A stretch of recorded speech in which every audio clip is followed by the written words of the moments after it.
Selamat sore Bu. Saya Mas, tadi Masnya yang di sini, nah saya yang buat Ya, janji. saya yang buat janji. Gimana perjalanannya Mas? Tadi lancar? Alhamdulillah lancar Bu, nggak jam sibuk sih. Oh, emang Masnya rumahnya di mana? Saya di Cibubur Bu, kebetulan Lumayan ya dari sini ya.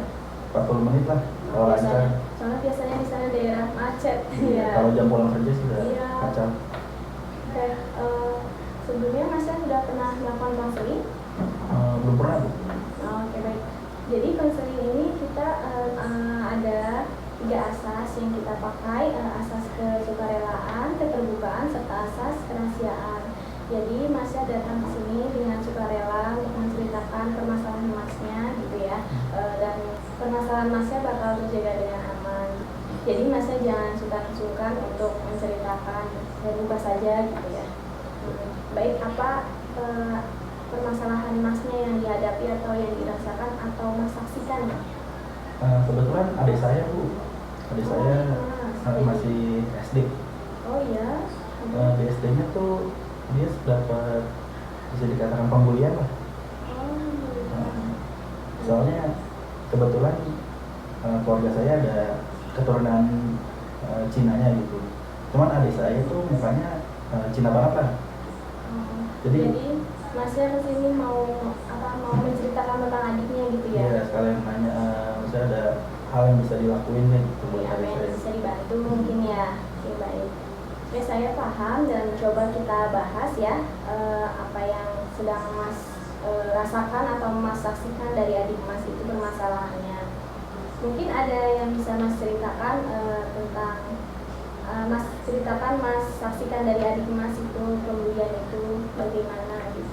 Saya sih dapat cerita dari dia sendiri, adik saya, sama dari teman-temannya, sama beberapa guru lah gitu. Ya gitu, karena emang saya ada keturunan Cinanya gitu. Jadi, cuman kebetulan adik saya itu dapat banget lah gitu. Jadi mukanya Cina banget lah. Jadi ya sebenarnya anak kecil gitu ya, kan suka bercanda gitu niatnya. Cuman adik saya kan nggak bisa gitu. Kebetulan dia juga introvert Bu gitu.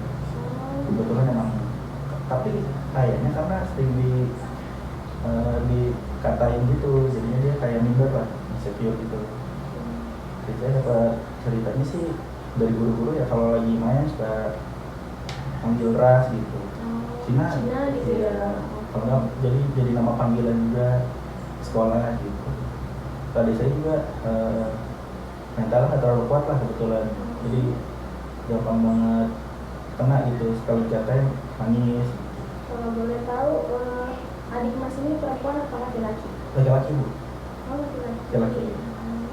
Nah jadi itu adik saya kebetulan kan cowok juga ya, jadi banyak temen cowok, makanya lebih intens lah buat ngatainnya gitu. Biasanya kalau saya kan nggak terlalu bermasalah gitu. Jadi kalau anak-anak sekarang juga saya lihat itu terlalu berlebihan lah. Iya benar.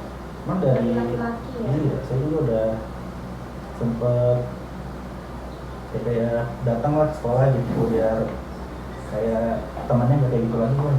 Saya tetap aja ternyata Bu, kayak gitu lagi dikatain tetap.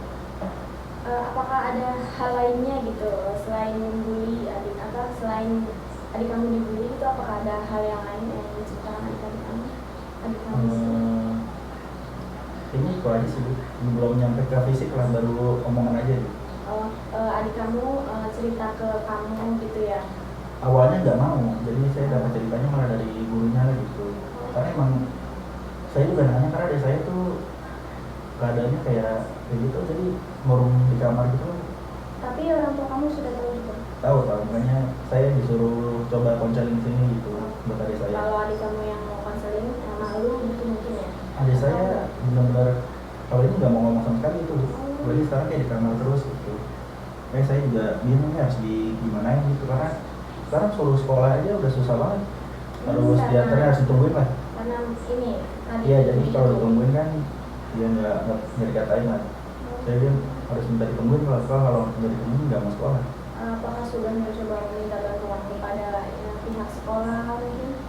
Udah sih, udah saya coba ngobrol gitu untuk pindah kelas atau gimana ya, karena kan tapi tetap ya namanya satu sekolah kan, walaupun pindah kelas tetap ketemu lagi.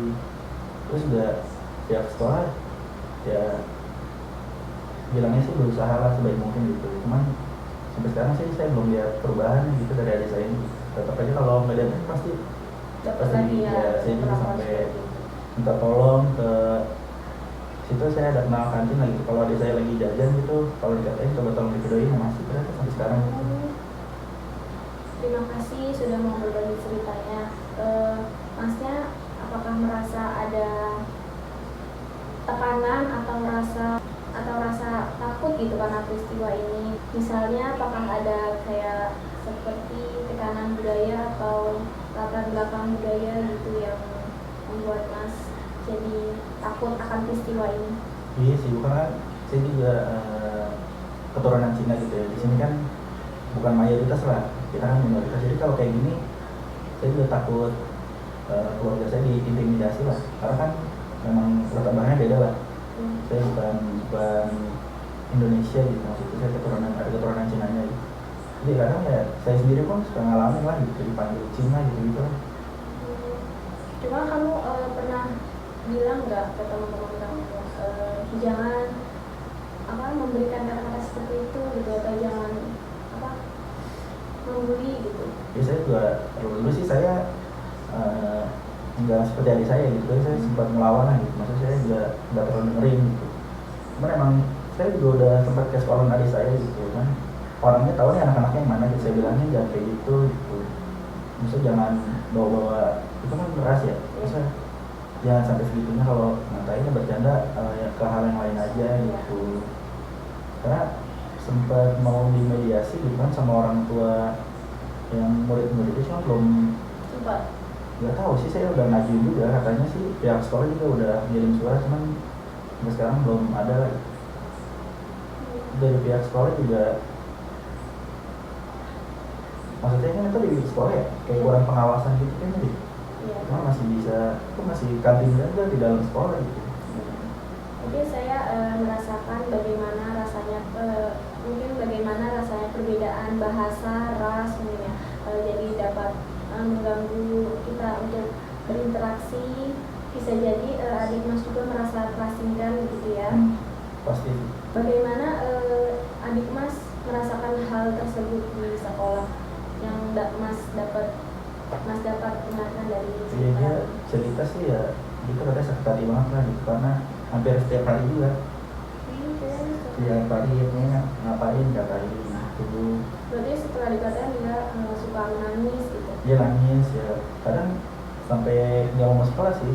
Jadi kalau lagi belajar nanti ke guru aja? Kalau lagi belajar, dia dikatanya sih ya, kalau jam istirahat itu sih, kalau ada guru sih enggak lah ya.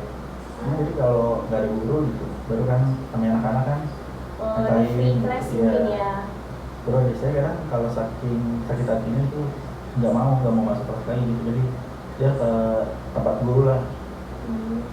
Terus dia mencoba berbicara gitu ke guru gitu, saya lagi dibully. Iya, dia cuma ngomong, saya dikatain begitu aja udah, terus nangis. Kan orang tua saya jadinya, dia kalau nggak dijemput nggak mau. Ya pokoknya harus dijemput lagi. Ya, harusnya kan saya naik jemputan ya, harusnya, jadi kalau itu nggak mau dijemput. Nah sekarang kita mencoba lihat ya dari pandangan kita. Coba sekarang mungkin bisa kita lihat dari pandangan kita bagaimana kita bisa melakukan situasi yang Masnya rasakan gitu, karena kan bully itu bisa merusak baik fisik ataupun emosional gitu ya. Karena emang takutnya jadi takut mentalnya sih, takutnya jadi kalau nggak mau sekolah, nggak mau ini gitu. Mungkin apakah Mas ada hal-hal yang bisa membantu adik Mas gitu? Saya sih ya cuman ngebilangin saya jangan terlalu diambil hati lah gitu.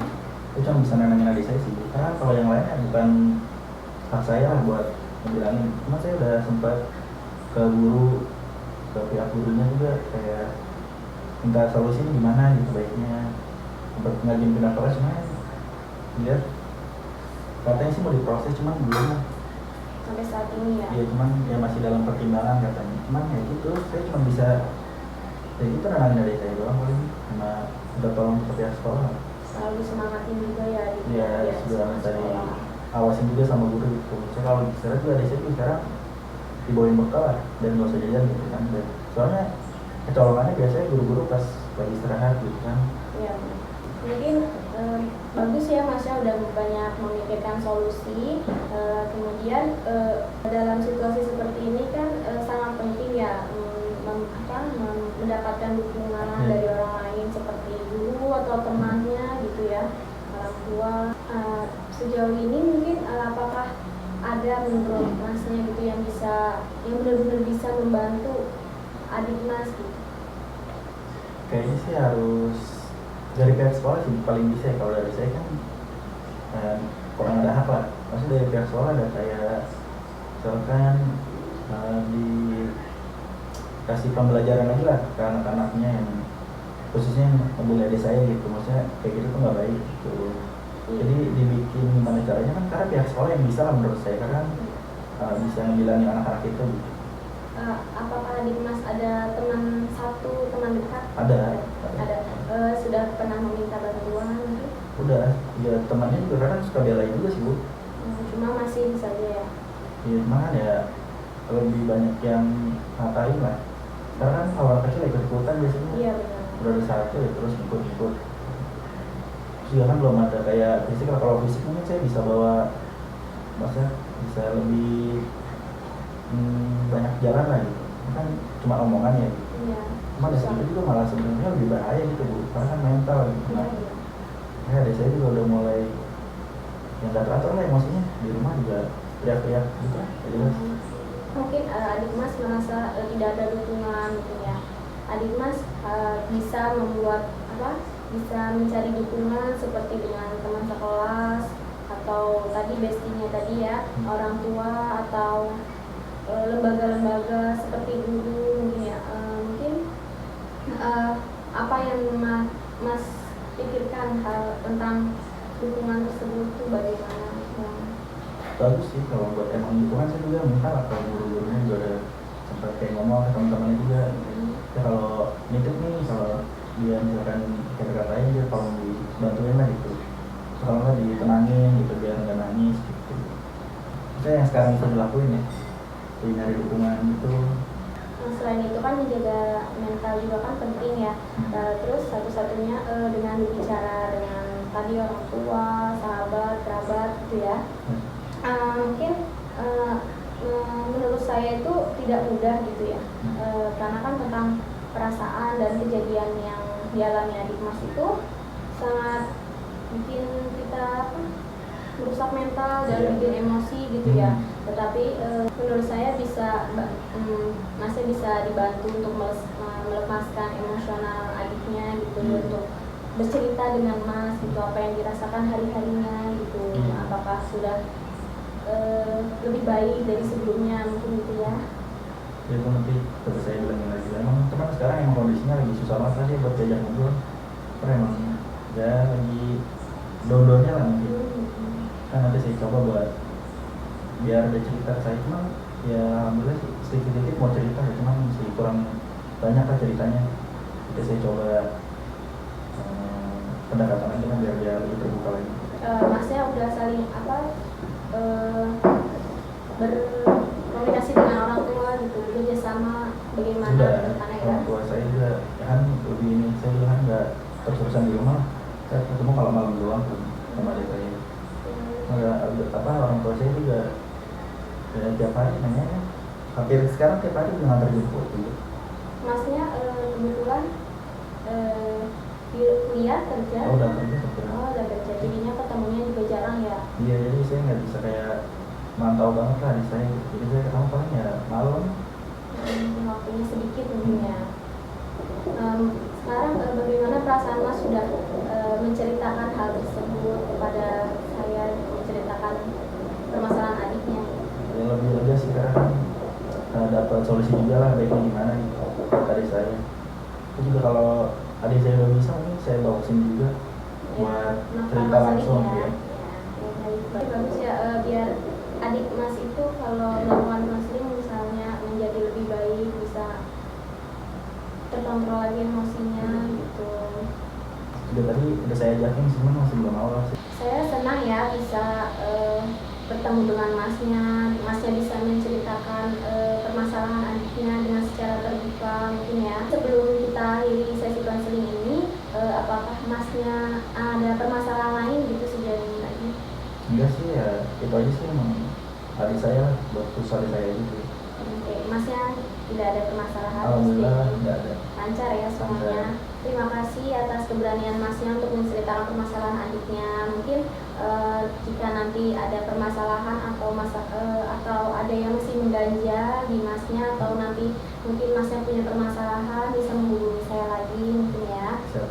Nanti saya hubungin lagi, kalau emang adik saya juga bisa nanti saya hubungin lagi. Iya, yang sungkan-sungkan ya Mas ya. Ya. Semoga dari ini adik Mas bisa merasakan keadaannya lebih baik lagi gitu ya. Semoga dia bisa jadi lebih baik lagi. Mungkin Masnya juga bisa lebih baik lagi, lancar terus kerjanya juga ya Mas ya, sehat terima selalu. kasih. Mungkin itu aja ya dari saya. Oke, nanti kalau emang adik saya bisa, saya kontak ibu deh. Oke, baik.